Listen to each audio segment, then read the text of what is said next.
네, 오늘은 변모주일입니다. 변모주일, 조금 낯선, 조금 들어보기 힘드셨던 그런 절기일 수도 있는데, 이 변모주일이 어떤 주일이냐면 오늘 여러 본문 중에 하나인 누가복음 9장 29절에 이렇게 되어 있습니다. 기도하실 때에 용모가 변화되고 그 옷이 희어져 광채가 나더라. 우리가 보통 이 변화산 사건이라고 말하는 주님께서 그 얼굴에 해같이 빛나는 빛, 그 옷이 의복같이 밝은 빛으로 변화된 그 날을 이 변모주일이라고 합니다. 교회의 절기, 교회의 달력으로 보면 이 변모주일이 있은 이후 돌아오는 첫 번째 수요일이 제의 수요일이 됩니다. 유대인들의 경우에 어떤 참담함을 느끼거나 회개를 할 때 죄를 뒤집어 쓰거든요. 이렇게 그 태우고 난 죄를 뒤집어 쓰고 그것이 어떤 회개의 표현으로 드러나게 되는데, 제의 수요일이라는 것이 그겁니다. 우리가 죄를 뒤집어 쓴 것처럼 하나님 앞에 회개하는 시간을 갖자. 특별히 이 변모주일 이후에, 제의 수요일 이후에 사순절을 지내게 되는데, 예수님께서 부활하신 부활절 이전 주일을 제외한 40일 동안을 그렇게 죄를 뒤집어 쓰고 하나님 앞에 회개하는 그 마음으로 우리가 지내겠습니다. 그 모든 절기의 흐름이 이 변모주일과 제의수요일, 사순절이라는 절기가 가지고 있는 의미입니다. 자, 그런데 이 변모주일 이후에 사순절이 시작된다는 것이 이 절기의 흐름이 굉장히 중요합니다. 왜 그러냐면 변모주일, 주님의 그 영광스러운 모습을 우리들에게 보시고 우리들의 삶 역시 주님의 뜻 가운데 변화되기를 바라시는 그 은혜를 베풀어 주신 이후에 그 마음으로, 주님을 만난 그 마음으로, 변화된 그 마음으로 회개의 자리에 나가는 것이 사순절이 되는 겁니다. 즉 우리가 물론 두려운 마음이 있습니다만 징벌을 받을까봐, 버림받을까봐 그 두려운 마음으로 회개하고 그 회개한 이후에 용서받는 그 과정이 아니라 하나님께서 먼저 우리를 찾아오시고 만나주시고 그렇게 우리와 회복된 관계 속에서 우리가 깨달아져서 고백하는 그것이 회개가 된다는 거죠. 즉 회개에서 용서받는 과정이 아니라 용서받은 그 감격과 기쁨으로 하나님 앞에 우리의 죄를 고백하는 과정이 이 회개라는 겁니다. 그러니 이 변모주일, 그 이후에 사순절, 이후에 부활절, 그런 절기의 흐름이 쭉 흘러가게 되는 것입니다.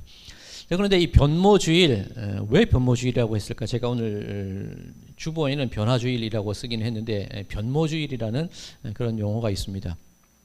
변화하면 우리가 알기 쉬울 텐데 왜 변모라는 단어를 쓸까? 이 영어로 이 변모주일을 뭐라고 하냐면 트랜스피그레이션 선데이라고 합니다. 이것도 좀 말이 어려운데 보통 변화라고 할 때는 이 트랜스포메이션이라는 단어를 씁니다. 그런데 트랜스피그레이션이라는 좀 다른 단어를 써요. 우리 혹시 이 트랜스포머라는 영화 보신 적 있으십니까? 이 로봇들이 자동차로 변하기도 하고 비행기로 변하기도 하고 그런 영화가 이 트랜스포메이션이라는 영화입니다. 트랜스포머라는 영화입니다. 이 트랜스포메이션이 그런 뜻이에요. 그 로봇가 변할 때 이 로봇이었다가 자동차로 변하기도 하고 비행기로 변하기도 하는데 그 성격은 변합니까? 그 중심은 변합니까? 안 변하죠. 나라는 존재는 그대로 있고 내 형태만 변하는 게 이 트랜스포메이션이에요.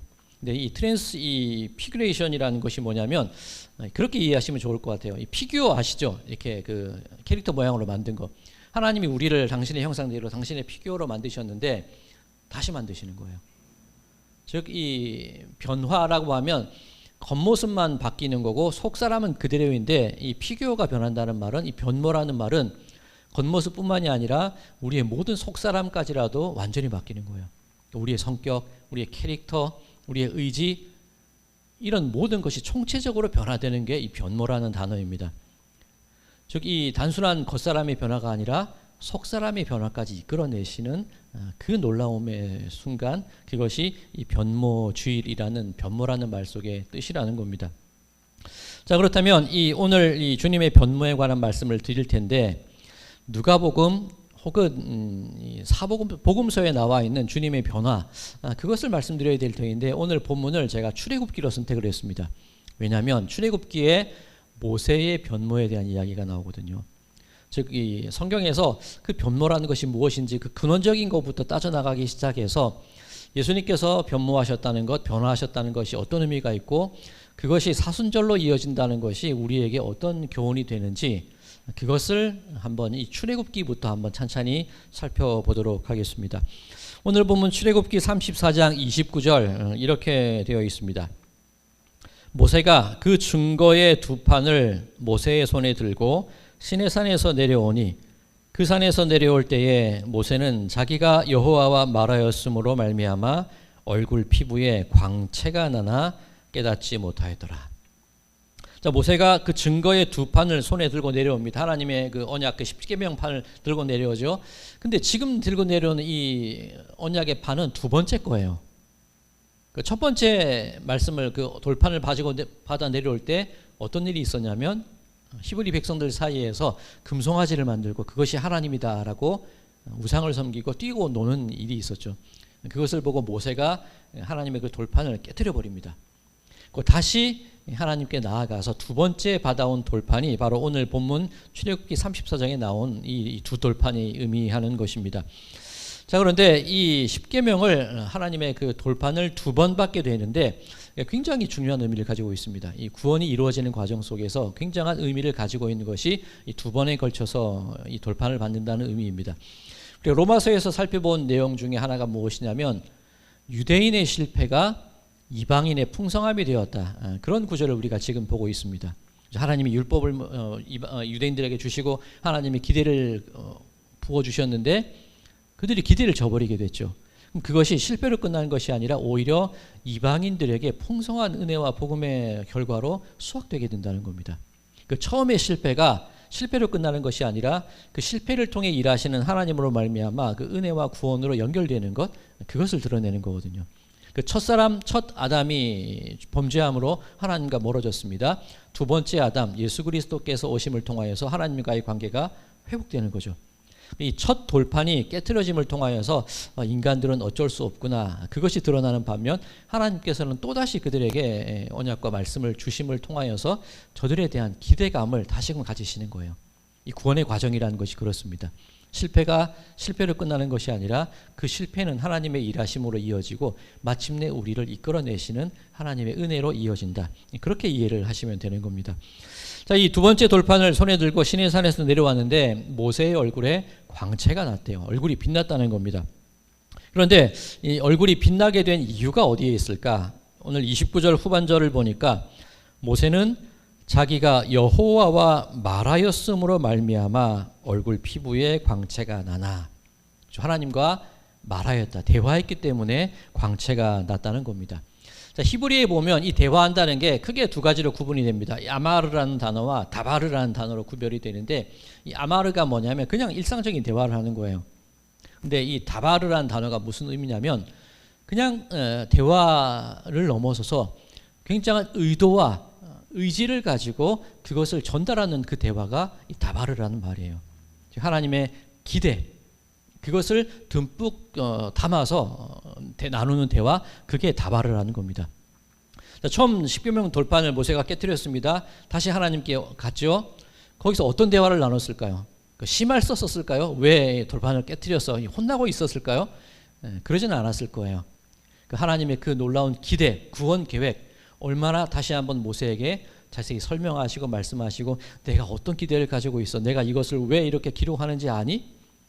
당신의 그 마음과 기대감을 모세에게 전달해 주셨을 거잖아요. 그게 다바르예요. 그러니 그 하나님의 그 마음과 그 기대, 그 계획하심이 옮겨가는 겁니다. 모세에게 닮아가는 거예요. 그러니까 모세가 얼굴 피부에 광채가 나나 깨닫지 못했대요. 즉 하나님의 말씀이 주어지게 될 때 그 말씀에 푹 빠져서 살아가게 되면 나도 깨닫지 못하는 사이에 그 말씀이 나에게 입혀지는 겁니다. 나에게 주어지게 되는 겁니다. 자, 오늘 본문과는 약간 멀 수도 있지만 이 다바르라는 단어를 유대인들이 듣게 되면 어떤 것을 떠올리게 되냐면 광야를 떠올려요. 이 광야라는 단어가 히브리어로 미드바르거든요.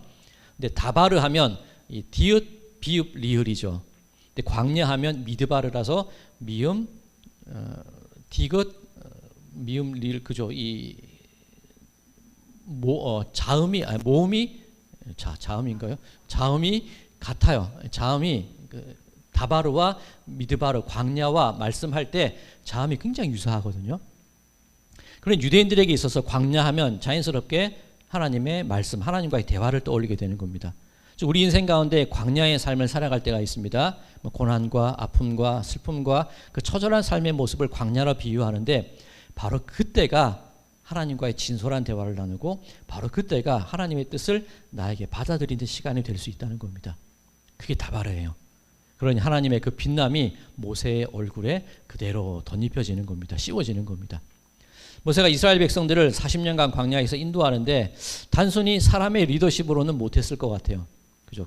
과거로 돌이키는 이스라엘 백성들의 마음, 배신하고 실망하고 도전하는 그 마음들이 있었는데 단순히 인간적인 리더십이었다면 못할 길이었겠지만 그 하나님의 그 마음이, 하나님의 그 말씀이 모세에게 입혀졌기 때문에 그 힘으로 아마 그 길을 걸어가지 않았을까, 그런 생각을 해보게 됩니다. 자, 어쨌든 하나님의 그 모습이, 그 빛남이 모세의 얼굴에 그대로 옮겨왔어요. 얼굴이 빛납니다. 그런데 그 빛남을 바라보는 사람들의 반응이 어땠느냐? 오늘 30절입니다. 아론과 온 이스라엘 자손이 모세를 볼 때에 모세의 얼굴 피부의 광채가 남을 보고 그에게 가까이 하기를 두려워하더니, 무서웠다는 겁니다. 단순히 얼굴에 이 빛이 나니까 좀 다른 사람이니까 좀 기이해서 무서워했을까, 그렇게 생각할 수도 있는데 보다 근원적인 이유가 있습니다. 자, 이 모세의 얼굴이 빛나기 이전에 출애굽기 20장에 보면 하나님께서 이스라엘 백성들과 마주치는 장면이 나오는데 출애굽기 20장 18절과 19절 제가 읽겠습니다. 뭇 백성이 우레와 번개와 나팔 소리와 산의 연기를 본지라 그들이 볼 때에 떨며 멀리 서서 모세에게 이르되 당신이 우리에게 말씀하소서 우리가 들으리이다. 하나님이 우리에게 말씀하시지 말게 하소서 우리가 죽을까 하나이다. 즉 하나님의 그 모습이 드러나게 될 때 백성이 경험하는 첫 경험이 무엇이냐면 두려움이에요. 내가 죽을까 하나이다. 하나님이 말씀하실 때 하나님의 그 놀라운 모습이 우리들에게 주어질 때 사람의 반응이 그렇다는 거예요. 피하게 되는 겁니다. 두려움을 가지는 겁니다. 원래 하나님께서 인간을 창조하실 때 에덴 동산에서 함께 동행하며 거닐게 만드셨는데 인간의 속성, 그죠, 죄악이 우리 가운데 들어오게 될 때 피하게 되는 거예요. 그 낯을 피하여 도망하게 되는 겁니다. 두려움을 가지게 되는 겁니다. 그러니 이스라엘 백성이 모세의 얼굴에 광채가 나는 것을 보고 왜 가까이 가지 못했느냐? 그 두려움이 들어가 있는 겁니다. 하나님께 묻어나온 하나님의 그 모습이 자기들에게 죽음이 될까 봐 마주치지 못하는 겁니다. 자, 그런 모습을 가지고 있다고 할 수가 있습니다. 자, 이것이 어떻게 점점 이어지게 되냐면 출애굽기 24장 15절에서 18절입니다. 우리 주보에도 다 오늘 실어드렸습니다. 출애굽기 24장 15절에서 18절 모세가 산에 오르매 구름이 산을 가리며 여호와의 영광이 시내산 위에 머무르고 구름이 엿새 동안 산을 가리더니 일곱째 날에 여호와께서 구름 가운데에서 모세를 부르시니라. 산 위에 여호와의 영광이 이스라엘 자손의 눈에 맹렬한 불같이 보였고 모세는 구름 속으로 들어가서 산 위에 올랐으며 모세가 40일 40야를 산에 있으니라. 자, 이스라엘 백성들이 바라보기에 두려웠던 하나님의 그 모습, 이 불 같고 그죠, 이 구름 같고 그 모습을 한마디로 표현을 하자면 하나님의 영광이라는 겁니다. 자, 그렇다면 다시 정리를 해보면 모세의 얼굴에 빛이 나게 됐는데 그 빛이 어떤 빛이라는 거죠? 하나님의 영광을 본 이후에 그 영광이 모세에게 옮겨졌고 그 영광의 빛이 사람들에게 비춰지고 있는 것이고 사람들은 그것을 두려워하여서 뒤로 물러나서 멀찍이 서 있다는 그 과정을 의미하는 겁니다. 사람이 가지고 있는 그 본질, 죄악의 본질, 그 모습으로는 하나님의 영광에 다가가지 못하는 그 현실을 드러내고 있는 그 모습이라고 할 수가 있습니다. 자, 이제 이쯤 되었을 때 이 출애굽기 전체의 흐름을 한번 살펴볼게요. 그 나무 하나하나를 살펴보는 것도 중요합니다. 이 나무가 어떤 속성을 가지고 그죠, 한 구절 한 구절을 살펴보는 것도 의미 있는데 한 걸음 물러나서 그 숲의 전체적인 이미지를 보는 것도 굉장히 중요하거든요. 자, 우리가 지금 출애굽기 말씀을 보고 있으니까 한 걸음 물러나서 출애굽기 전체의 의미를 한번 살펴보겠습니다. 자, 오늘 본문은 살짝 이렇게 끼워 놓으시고요.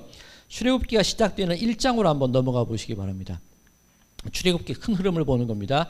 출애굽기 1장에 제일 처음 나와 있는 소제목이 어떻게 되어 있습니까? 이스라엘 자손이 학대를 받다.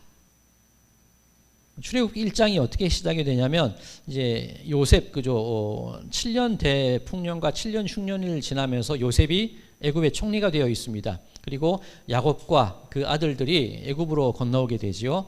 그래서 애굽에서의 삶이 이제 시작이 되는 거예요. 이제 그 이름들이 쭉 나옵니다. 출애굽기의 시작이. 그런데 요셉을 알지 못하는 애굽의 왕이 세워지게 되고, 다르게 말하면 하나님을 알지 못하는 왕이 세워지게 되고, 이스라엘 백성들을, 히브리 민족들을 박해해요. 그죠? 강제 노역에 동원을 시키고 저들을 학대합니다. 그리고 그 히브리인들의 그 절규, 학대당하는 히브리인들의 절규로 이 출애굽기가 시작이 됩니다. 하나님 언제까지 우리를 이렇게 내버려 두시겠습니까? 그 간절한 간구가 하나님께 닿는 그 내용으로 출애굽기가 시작이 됩니다. 출애굽기 40장 제일 끝장이 어떻게 끝이 납니까? 출애굽기 40장 제가 34절만 읽겠습니다. 구름이 회막에 덮이고 여호와의 영광이 성막에 충만하매. 이제 하나님께서 그 회막, 성막을 만들게 하십니다.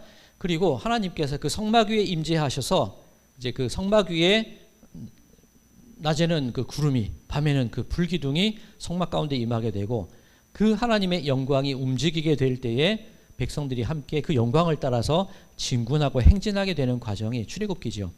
자, 그러면 출애굽기 전체 흐름을 한번 다시 생각해 볼게요. 백성들의 부르짖음으로, 학대당함으로 시작이 됐습니다. 그 출애굽기의 끝은 하나님의 영광이 그 성막, 백성들이 진치고 있는 그 진 한가운데 임하시는 것으로 출애굽기가 끝이 나요. 자, 출애굽기 시작, 백성들의 부르짖음, 학대받음, 출애굽이 있죠. 그 다음에 모세가 하나님의 산에 올라와서 하나님의 영광을 바라봅니다. 그리고 그 놀라운 영광이 모세의 얼굴에 입혀지게 되고, 백성들은 그 영광을 두려움으로 바라봐요. 그런데 출애굽기가 끝날 마지막에 보면 하나님의 영광이 산 위에 계시는 게 아니라 백성들 가운데로 내려오셔서 백성들을 직접 이끄시는 모습으로 출애굽기가 끝이 나고 있다는 겁니다. 자, 이 흐름 속에서 그 중요한 어떤 한 변곡점이 바로 오늘 이 본문의 말씀이라고 할 수가 있습니다. 자, 오늘 본문 31절과 32절입니다. 오늘 본문 출애굽기에서 일단 모세의 얼굴이 영광이 빛났죠. 이스라엘 백성들은 두려워서 가까이 나오지 못하죠. 그 이후의 얘기입니다. 31절 32절. 모세가 그들을 부르매 아론과 회중의 모든 어른이 모세에게로 오고, 모세가 그들과 말하니 그 후에야 온 이스라엘 자손이 가까이 오는지라. 모세가 여호와께서 시내산에서 자기에게 이르신 말씀을 다 그들에게 명령하고. 가까이 오기 두려워하는 이스라엘 백성들에게 모세가 어떻게 말합니까? 그들을 부르매. 부르니까 회중의 어른이 모세에게로 와요. 그리고 그 모습을 본 이후에 이스라엘 백성들이 그제서야 가까이 다가오는 그 과정을 이어가고 있는 겁니다. 다시 정리해 볼까요? 처음에 하나님의 영광이, 하나님의 말씀이 임했을 때 이스라엘 백성들의 반응이 어땠습니까? 하나님, 우리에게 말씀하지 마세요. 우리가 죽을 것 같아요.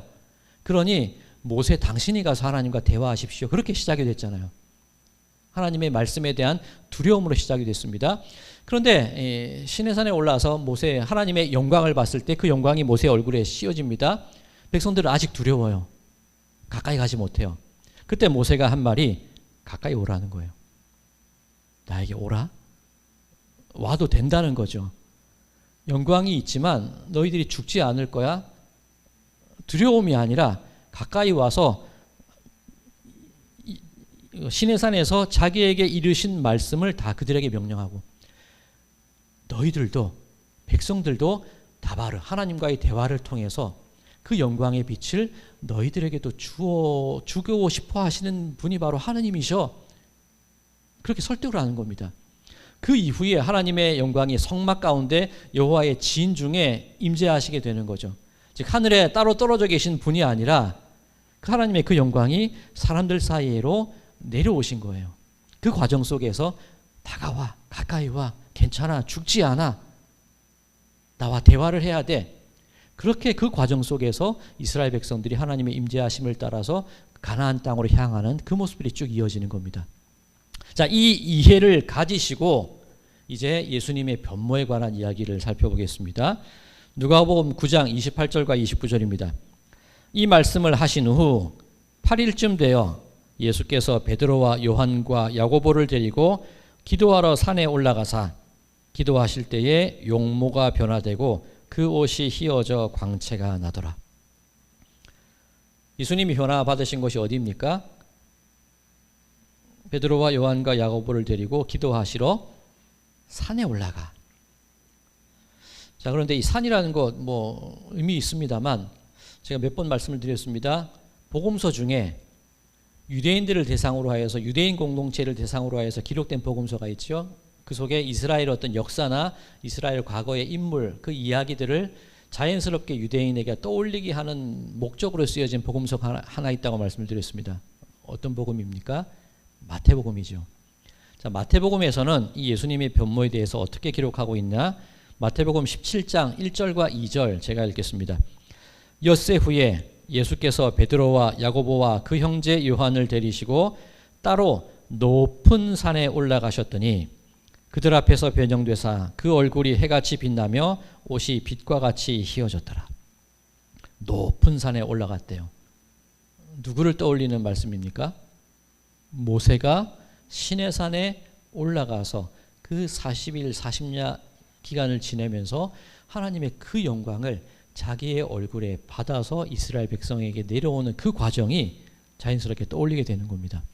그럼 예수님께서 그 얼굴이 휘어졌다, 그 옷이 빛과 같이, 얼굴이 해같이 옷이 빛같이 변화되었다, 어떤 의미를 가지고 있다는 겁니까? 단순히 좀 신기한 현상이 일어났다 그 의미가 아니라 하나님의 영광, 예수님은 하나님의 영광을 그대로 간직하신 분이시라는 그 의미가 되겠죠. 즉 두려워하고 꺼려하고 다가가기 힘든 그분이 아니라 나에게 오라 나에게 오라 부르시는 하나님의 그 영광의 얼굴을 가지시고 그 빛을 가지시고 이 땅 가운데 오신 분이 예수님이시라는 거예요. 그럼 예수님이 그 높은 산에서 변모되신 이후에 처음 하신 일이 무엇이냐면 저 산 밑으로 내려가자예요. 그죠? 그래서 귀신 들린 자, 병 들어있는 그 세상 한가운데로 들어가셔서 그 속에서 귀신을 내어 쫓으시고 병자를 고치시는 그 모습이 예수님의 모습이라는 겁니다. 예수님의 변모, 예수님의 변화, 예수님의 얼굴이 해같이 빛났다는 것, 하늘에만 계신 하나님이 아니라 우리가 가까이 가기 두려워하는 그 영광의 모습이 아니라 나에게 가까이 오라, 그것을 넘어서서 내가 너희들 가운데로 들어갈게. 그 예수님의 하나님의 영광을 증거하고 전하고자 하시는 강력한 예수님의 의지가 드러나 있는 모습이 예수님의 변모주일, 변모일이라는 의미라는 겁니다.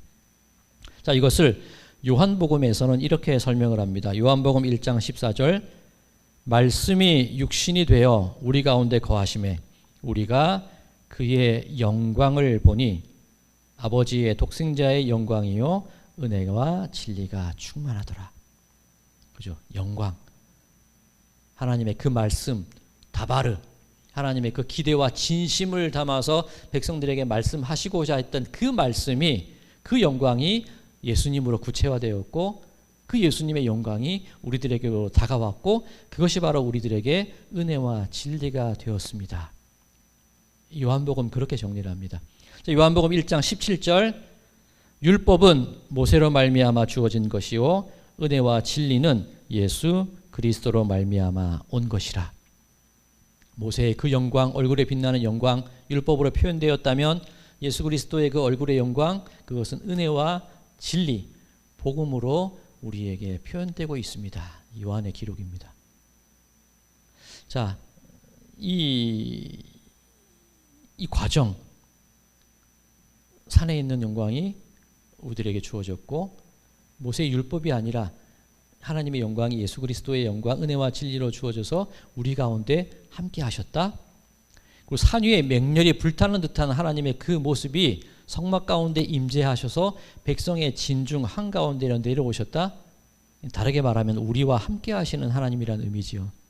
자, 이것을 마태복음에서는 어떻게 얘기하고 있을까? 아까 우리 마태복음을 통해서 예수님의 변모에 대해서 살펴봤습니다. 자, 마태복음도 좀 크게 바라볼게요. 마태복음 1장이 어떻게 시작이 되고 어떤 얘기가 있습니까? 보라, 처녀가 잉태하여 아들을 낳을 것이요 그 이름을 임마누엘이라 하리라 하셨으니 그 뜻은 하나님이 우리와 함께 계심이라. 그렇죠? 마태복음의 시작은 하나님이 우리와 함께 계시다. 그 말씀으로 마태복음이 시작이 됩니다. 마태복음은 어떻게 끝날까요? 마태복음 28장 어떻게 끝이 날까요? 너희는 모든 족속으로 제자를 삼아 아버지와 아들과 성령의 이름으로 세례를 주고 내가 너희에게 분부한 모든 것을 가르쳐 지키게 하라. 볼지어다 내가 세상 끝날까지 너희와 항상 함께 있으리라. 그죠? 마태복음의 구조는 뭡니까? 너희와 함께 있을 것이다. 임마누엘로 시작돼서 세상 끝날까지 너희와 함께 있을 것이다. 그죠? 임마누엘로 끝이 나요. 그러면 결국 예수님의 변모 의미하는 것이 무엇이냐? 우리와 함께 계시는 예수님. 그것이 예수님의 변모가 의미하는 것입니다. 자, 이것을 바울은 또 어떻게 표현했느냐? 고린도후서 3장 15절에서 18절 제가 읽겠습니다. 고린도후서 3장 15절에서 18절입니다. 오늘까지 모세의 글을 읽을 때에 수건이 그 마음을 덮었도다. 그러나 언제든지 주께로 돌아가면 그 수건이 벗겨지리라. 주는 영이시니 주의 영이 계신 곳에는 자유가 있느니라. 우리가 다 수건을 벗은 얼굴로 거울을 보는 것 같이 주의 영광을 보매 그와 같은 형상으로 변화하여 영광에서 영광에 이르니 곧 주의 영으로 말미암음이니라. 아멘. 하나님의 영, 하나님의 영광, 그것이 우리에게 어떻게 주어지느냐? 자유함으로 주어진다는 거예요. 모세는 지금 수건으로 그 얼굴을 덮어요. 하나님께 나아갈 때는 수건을 벗었다가 백성에게 갈 때는 다시 수건을 씁니다.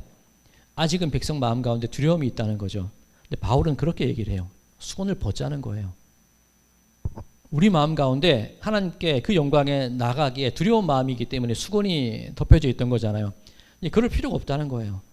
예수님의 변모, 임마누엘, 우리와 함께 하시는 예수님, 그분께 나아가기 위해서 우리에게 그 어떤 두려움도 필요 없고 그것을 가로막고 있는 수건도 필요 없고 얼굴과 얼굴을 마주대야 하고 그렇게 주님의 얼굴을 바라보면서 그렇게 우리가 살아갑시다.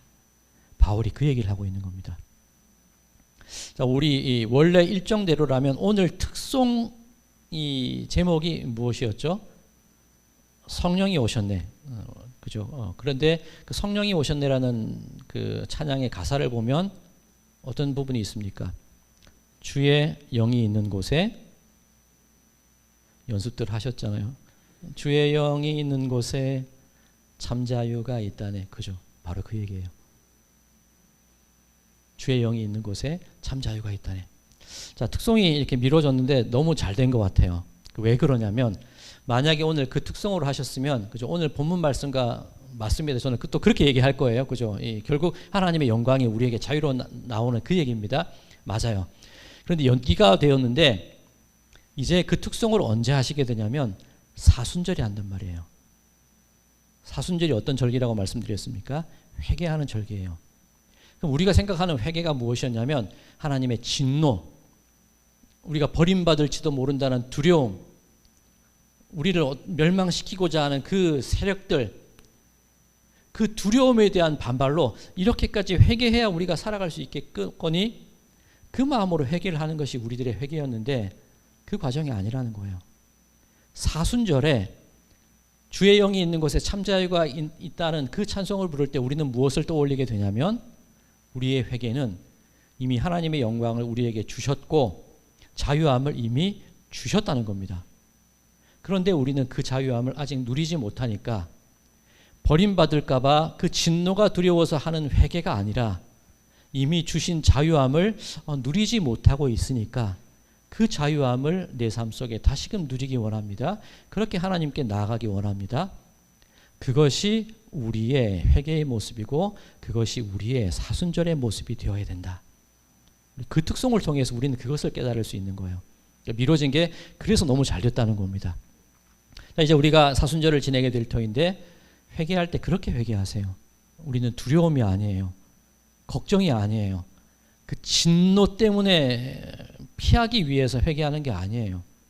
이미 그 영광을 우리에게 주셨고 자유함을 주셨는데 내가 그렇게 못 살고 있으니까 그 하나님의 모습을 다시금 찾아가고 그 자유함을 내 삶 속에서 온전히 누리게 해 주십시오.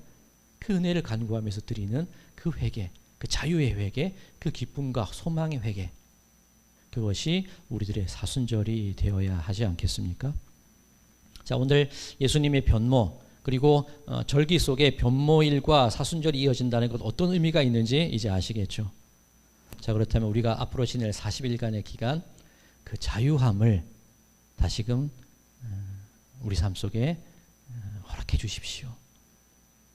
하나님의 그 영광, 가리우고 있던 그 수건을 치워버리는 시간이 되게 해 주십시오. 우리 마음 가운데 있던 그 두려움을 넘어서는 시간이 되게 해 주십시오. 그 은혜로 그 영광으로 우리와 만나 주십시오. 얼굴과 얼굴을 마주 대하듯이 그렇게 하나님 우리를 찾아와 주십시오.